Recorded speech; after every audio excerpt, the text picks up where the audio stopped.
Roughing It by Mark Twain. Chapter 50. These murder and jury statistics remind me of a certain very extraordinary trial and execution of 20 years ago. It is a scrap of history familiar to all old Californians, and worthy to be known by other peoples of the earth that love simple, straightforward justice unencumbered with nonsense. I would apologize for this digression, but for the fact that the information I am about to offer is apology enough in itself. And since I digress constantly anyhow, perhaps it is as well to eschew apologies altogether and thus prevent their growing irksome. Captain Ned Blakely. That name will answer as well as any other fictitious one, for he was still with the living at last accounts and may not desire to be famous. Sailed ships out of the harbor of San Francisco for many years. He was a stalwart, warm-hearted, eagle-eyed veteran who had been a sailor nearly 50 years, a sailor from early boyhood. He was a rough, honest creature, full of pluck and just as full of hard-headed simplicity, too.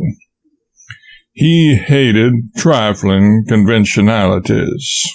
Business was the word with him. He had all a sailor's vindictiveness against the quips and quirks of the law, and steadfastly believed that the first and last aim and object of the law and lawyers was to defeat justice. He sailed for the Chincha Islands in command of a guano ship. He had a fine crew, but his Negro mate was his pet. On him he had for years lavished his admiration and esteem. It was Captain Ned's first voyage to the Chinchas, but his fame had gone before him, the fame of being a man who would fight at the dropping of a handkerchief when imposed upon, and would stand no nonsense. It was a fame well earned. Arrived in the islands, he found that the staple of conversation was the exploits of one Bill Noakes, a bully, the mate of a trading ship. This man had created a small reign of terror there. At 9 o'clock at night, Captain Ned, all alone, was pacing his deck in the starlight. A form ascended the side and approached him. Captain Ned said, "Who goes there?" "It's Bill Noakes, the best man in the islands." "What do you want aboard this ship?" "I've heard of Captain Ned Blakely, and one of us is a better man than the other. I'll know which before I go ashore." "You come to the right shop. I'm your man. I'll learn you to come aboard this ship without an invite." He seized Noakes, backed him against the mainmast, pounded his face to a pulp, and then threw him overboard. Noakes was not convinced. He returned the next night, got the pulp renewed, and went overboard head first as before. He was satisfied. A week after this, while Noakes was carousing with the sailor crowd on shore at noonday, Captain Ned's colored mate came along, and Noakes tried to pick a quarrel with him. The Negro evaded the trap and tried to get away. Noakes followed him up. The Negro began to run. Noakes fired on him with a revolver and killed him.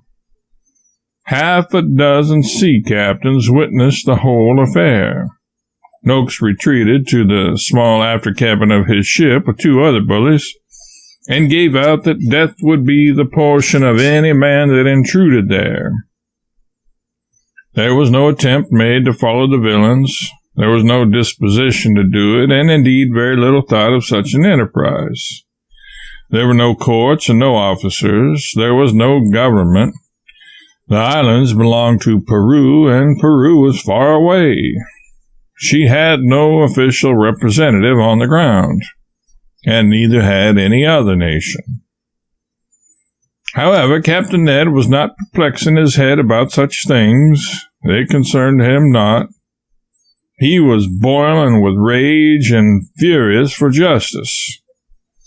At 9 o'clock at night, he loaded a double-barreled gun with slugs, fished out a pair of handcuffs, got a ship's lantern, and summoned his quartermaster and went ashore.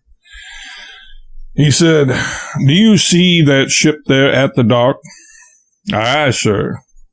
"It's the Venus." "Aye, sir." You know me." "Aye, sir." "Very well, then. Take the lantern, carry it just under your chin. I'll walk behind you and rest this gun barrel on your shoulder, pointing forward, so. Keep your lantern well up so's I can see things ahead of you good. I'm going to march in on Noakes and take him, and jug the other chaps. If you flinch, well, you know me." "Aye, sir." In this order, they filed aboard softly, arrived at Noakes' den. The quartermaster pushed the door open, and the lantern revealed the three desperadoes sitting on the floor. Captain Ned said, "I'm Ned Blakely. I've got you under fire. Don't you move without orders, any of you. You two kneel down in the corner, faces to the wall, now. Bill Noakes, put these handcuffs on. Now come up close. Quartermaster, fasten them. All right. Don't stir, sir. Quartermaster, put the key in the outside of the door. Now, men, I'm going to lock you two in, and if you try to burst through this door, well, you've heard of me. Bill Noakes, fall in ahead and march. All set. Quartermaster, lock the door."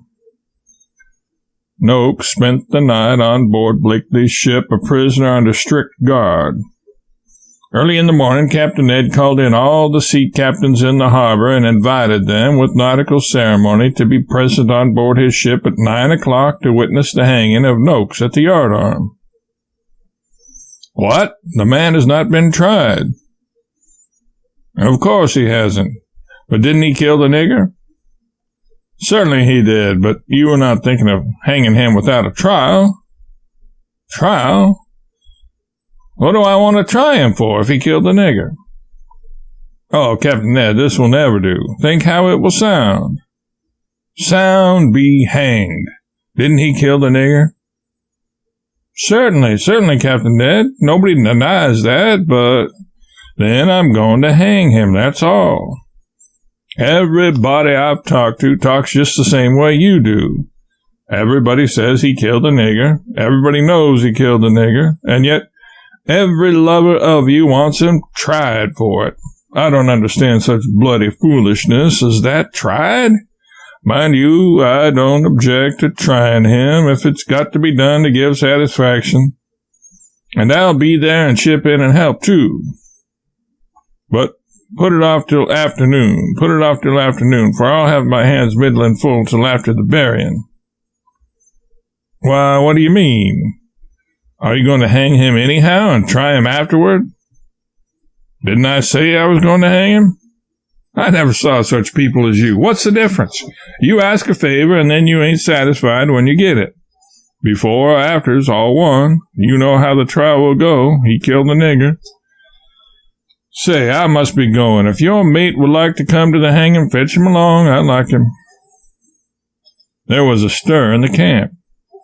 The captains came in a body and pleaded with Captain Ned not to do this rash thing. They promised that they would create a court composed of captains of the best character. They would impanel a jury. They would conduct everything in a way becoming the serious nature of the business in hand, and give the case an impartial hearing and the accused a fair trial.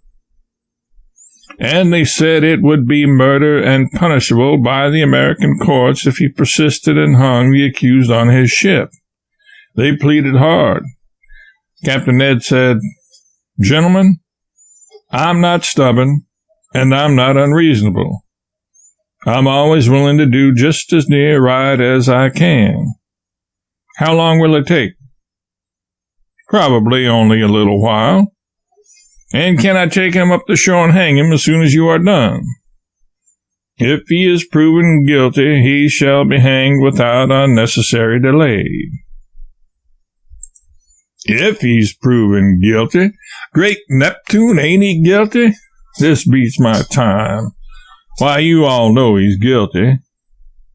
But at last they satisfied him that they were projecting nothing underhanded.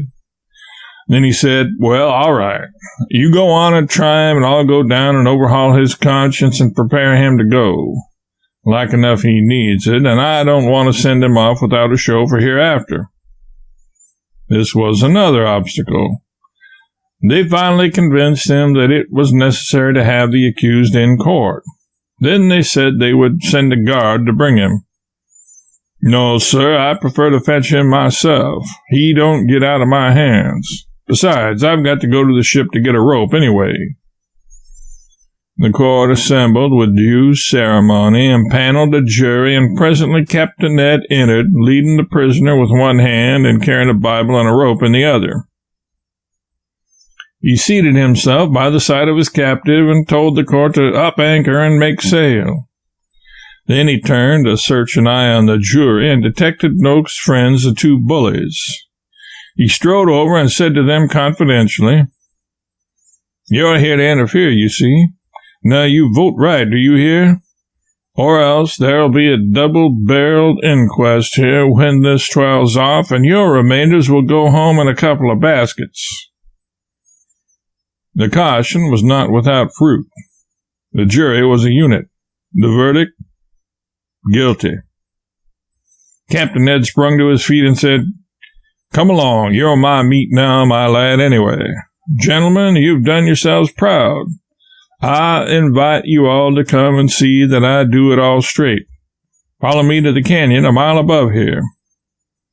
The court informed him that a sheriff had been appointed to do the hanging, and Captain Ned's patience was at an end.